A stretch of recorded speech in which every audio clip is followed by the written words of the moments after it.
Selamat malam semuanya, perkenalkan nama saya Dandi Enggadi Putra, kelas 201, absen 08, asal Malang, Jawa Timur.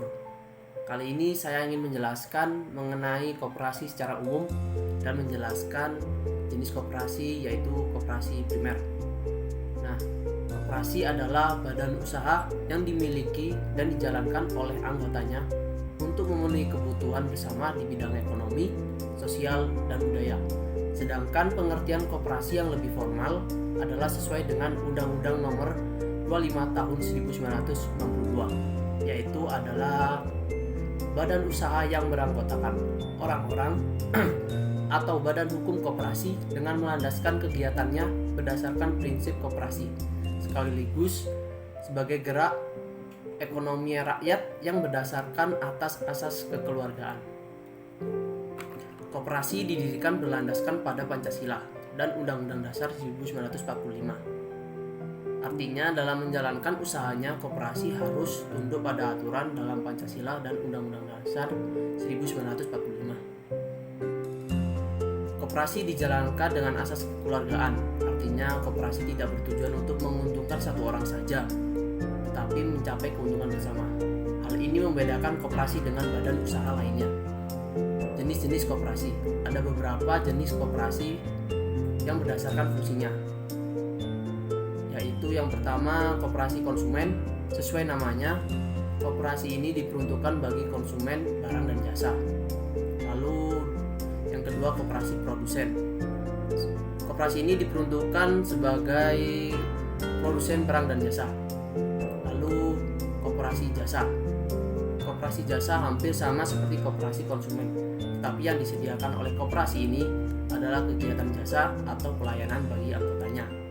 Misalnya saja koperasi jasa angkutan atau koperasi jasa asuransi.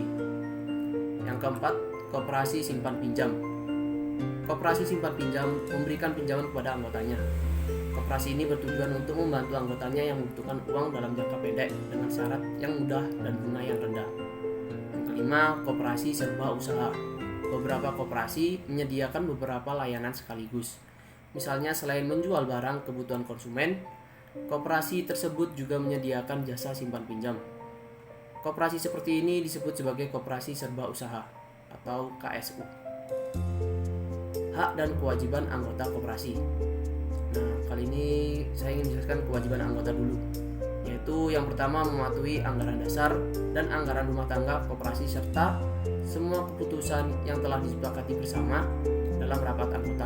Yang kedua, berpartisipasi dalam kegiatan usaha yang diselenggarakan oleh koperasi. Yang ketiga, mengembangkan dan memelihara kebersamaan asas kekeluargaan. Hak-hak anggota koperasi yaitu yang pertama, menghadiri dan menyatakan pendapat dan memberikan suara dalam rapat anggota. Yang kedua, memilih dan atau dipilih menjadi pengurus. Yang ketiga, meminta diadakan rapat anggota menurut ketentuan-ketentuan dalam anggaran dasar. Yang kelima, memanfaatkan koperasi dengan mendapatkan pelayanan yang sama antar sesama anggota. Yang keenam, mendapatkan keterangan mengenai perkembangan menurut ketentuan dalam anggaran dasar. Prinsip-prinsip koperasi, yaitu yang pertama, keanggotaan bersifat sukarela dan terbuka. Yang kedua, pengawasan oleh anggota diselenggarakan secara demokrasi. Yang ketiga, anggota berpartisipasi aktif dalam kegiatan ekonomi koperasi. Yang keempat, pemberian balas jasa sesuai dengan modal. Yang kelima, koperasi merupakan badan usaha swadaya yang otonom dan independen.